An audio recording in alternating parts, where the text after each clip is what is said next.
Okezoners, ketemu lagi bersama saya Hafid Mardiansyah dalam spesial dialog Okezon.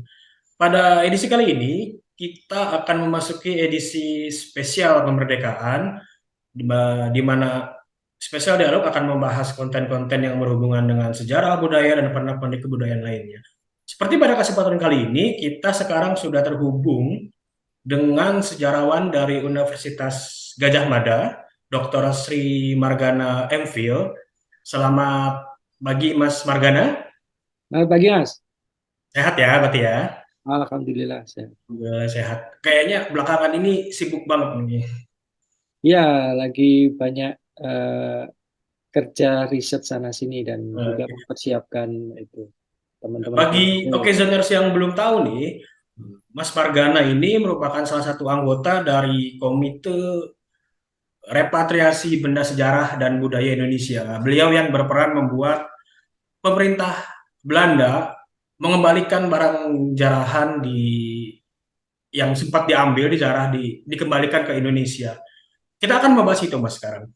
Tapi sebelum kita membahas hal yang intinya, saya akan bertanya hal-hal yang sifatnya umum dulu deh, soal sejarah. Kalau kita ngomongin sejarah, pasti ingat pesannya Bung Karno bahwa kita jangan sekali-kali melupakan sejarah. Bagi seorang Mas Margana yang merupakan sejarawan, pesan itu tuh maknanya apa? Gitu. Ya, kata yang tepat itu jangan sekali-sekali meninggalkan sejarah, bukan melupakan. Jadi, Gimana? ya, itu tentu saja sangat berkesan karena sejarah itulah yang membuat kita menjadi satu bangsa. Untuk itu menjadi semacam kekuatan, fondasi yang sangat penting untuk memahami mengapa sekarang ini Indonesia menjadi satu bangsa. Ya. Untuk Oke. bisa melihat, ya kita harus menengok ke sejarah. Kalau kita melupakan sejarah itu, lupa bagaimana kita dulu bertekad menjadi bangsa, nah itu rawan sekali Hmm. kita mengalami perpecahan. Kenapa? Ya karena masyarakat Indonesia itu masyarakat yang sangat plural, sangat diverse, banyak perbedaan suku, agama, dan keyakinan, bahasa, dan sebagainya.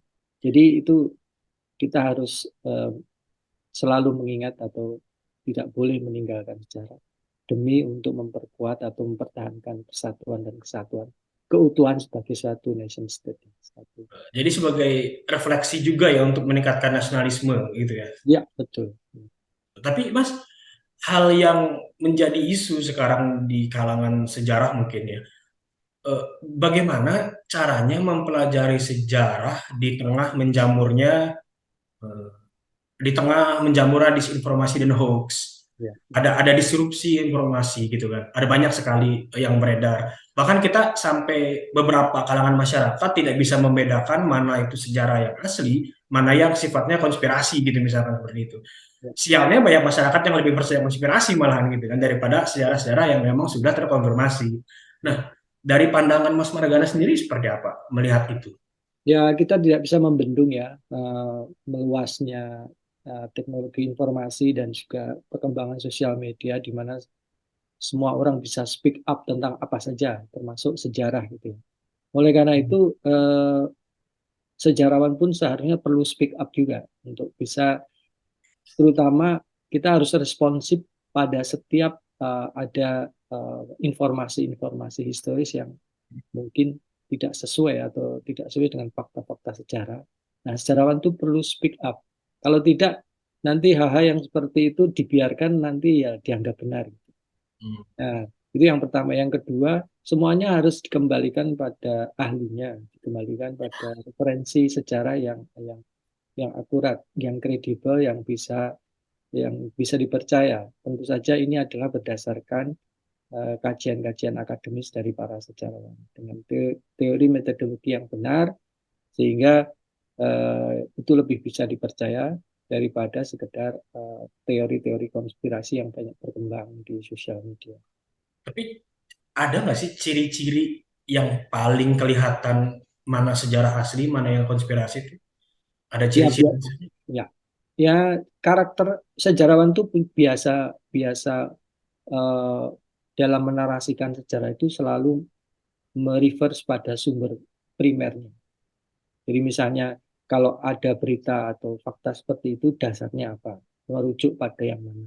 Nah, itu selalu menghindari eh, kecenderungan-kecenderungan yang sifatnya anakronistik. Anakronistik itu sering sekali menempatkan suatu peristiwa dari suatu zaman yang salah, yang berbeda gitu. Tumpang tindih, overlap dari suatu periodisasi sejarah yang banyak sekali kan orang menampilkan tokoh-tokoh baru atau memahami kehadiran tokoh dalam dalam satu periode yang salah gitu. Seperti itu. Hmm. Nah, jadi kita harus selalu mereverse pada eh, apa namanya faktanya, sumbernya, terutama sumber-sumber primer yang harus ditekankan. Oke. Hmm. Tapi alasan sebagian besar masyarakat mempercayai hoax dan konspirasi di media sosial itu adanya isu yang sangat kental bahwa sebenarnya sejarah ini ditulis oleh pemenang. Itu isu yang melekat sekali sehingga ada ketidakpercayaan di antara masyarakat. Sebagai sejarawan sendiri melihat itu tuh seperti apa, Mas ya? Ya, itu dulu PMEO itu terjadi pada masa apa? Pemerintahan yang otoriter. Di semua pemerintahan yang otoriter itu salah satu cirinya adalah memonopoli tafsir sejarah. Itu mengapa kemudian muncul sejarah ditulis oleh para pemenang. Nah, Hmm. sekarang ini kita sudah memasuki dunia atau pemerintahan yang demokratis, di mana setiap orang memiliki kontrol terhadap apa saja yang muncul dalam perdebatan atau wacana tentang sejarah. Jadi PMW ini sudah nggak berlaku lagi. Artinya masyarakat punya kebebasan memilih referensi yang lebih dianggap sesuai dengan fakta-fakta sejarah.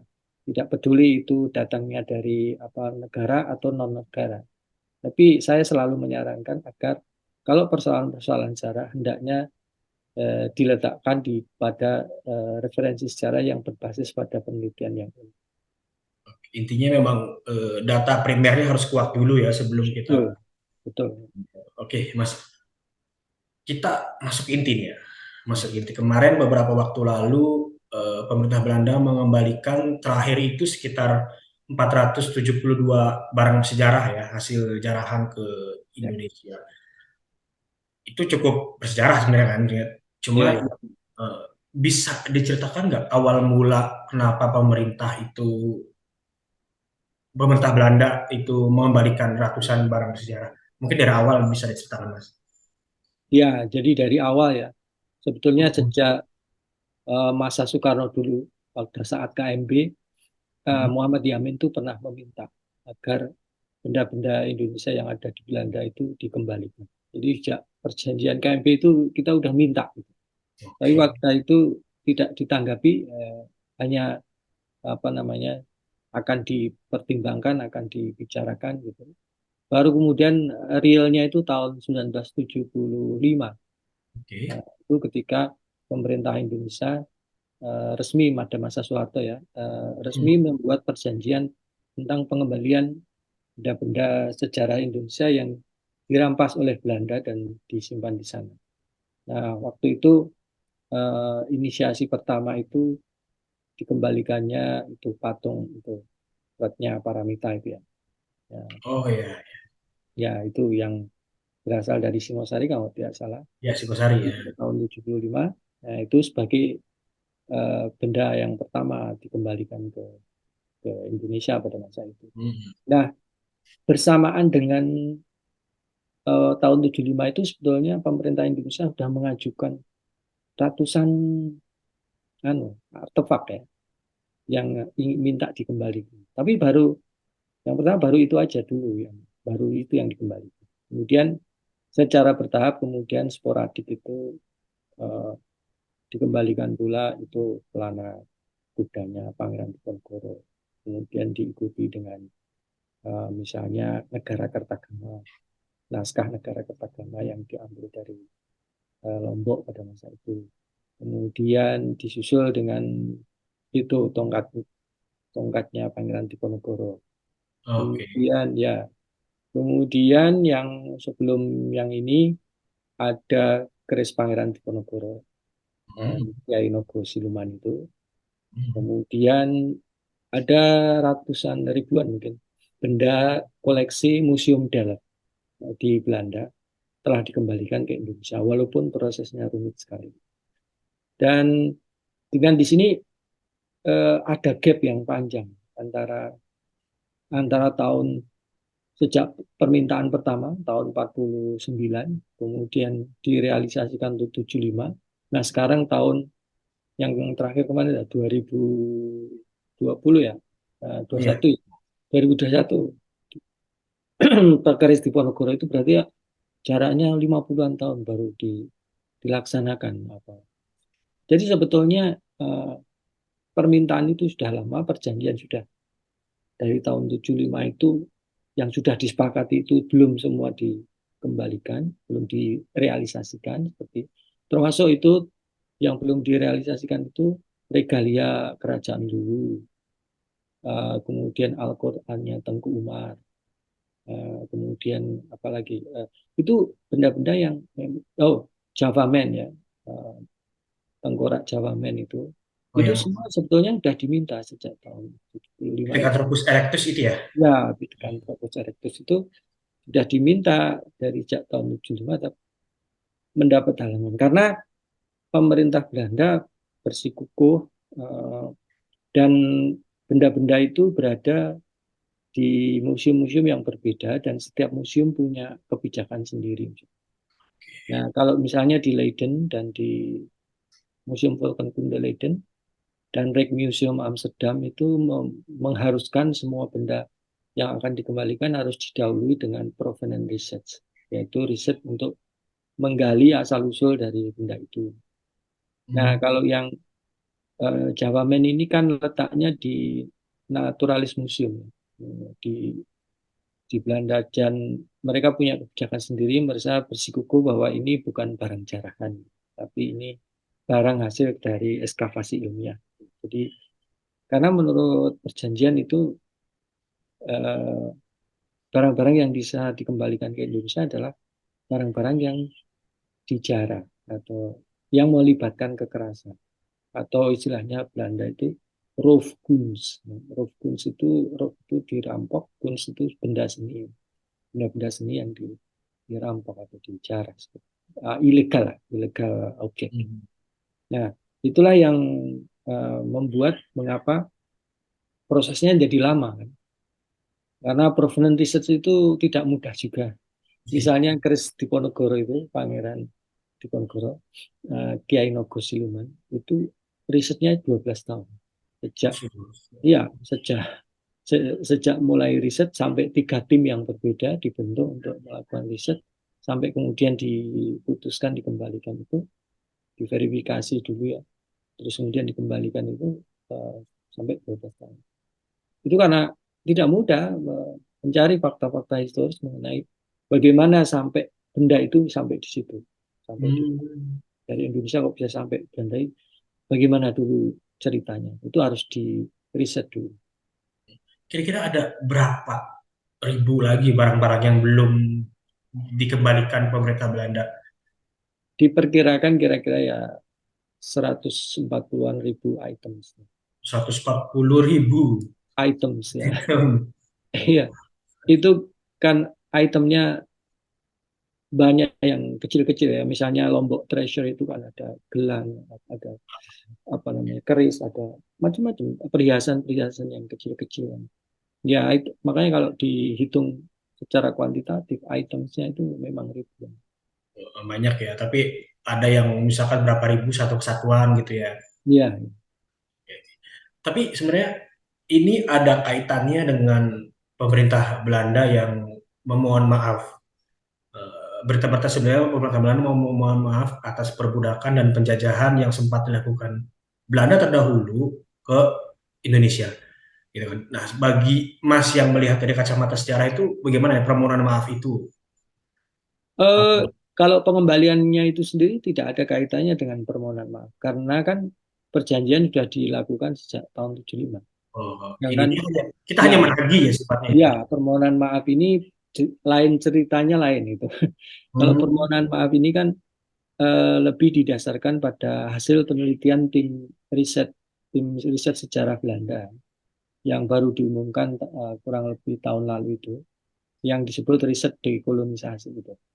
Riset Oh, dekolonisasi itu oke. adalah sebuah pemerintah Belanda karena banyak sekali tuntutan dari dalam, internal maupun eksternal terhadap sejarah eh, Belanda di Indonesia atau sejarah Indonesia pada masa itu yang di Belanda di dalam penelitian-penelitian oleh para sejarawan lepas atau merdeka itu banyak menemukan fakta-fakta bahwa Belanda banyak melakukan tindakan-tindakan kekerasan yang melanggar HAM gitu ya.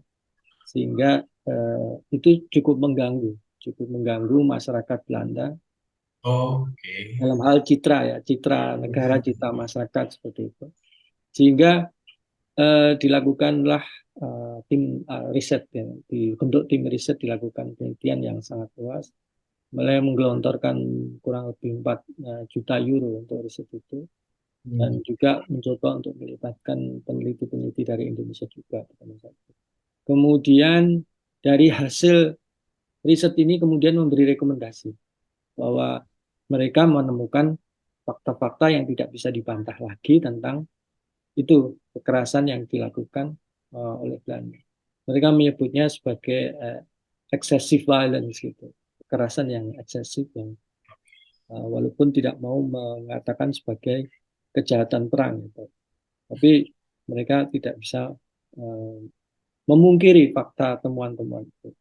Sehingga mau nggak mau rekomendasi itu yang diberikan oleh peneliti adalah agar pemerintah melakukan pernyataan resmi untuk meminta maaf atas apa yang terjadi.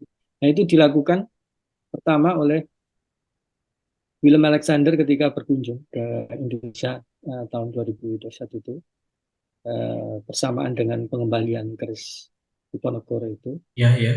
bukan minta maaf atas kejadian kekerasan yang terjadi di masa-masa akhir pendudukan Belanda di Indonesia. Itu tapi dia secara spesifik lah masih mengatakan di masa-masa akhir, artinya itu yang terjadi antara tahun 45 sampai 49 gitu. Belum Oke. belum kejadian-kejadian selama menjajah ya seperti itu. Oke. Nah itu jadi permintaan maaf itu uh, uh, terjadi atau direkomendasikan sebagai outcome dari hasil riset para sejarawan Belanda.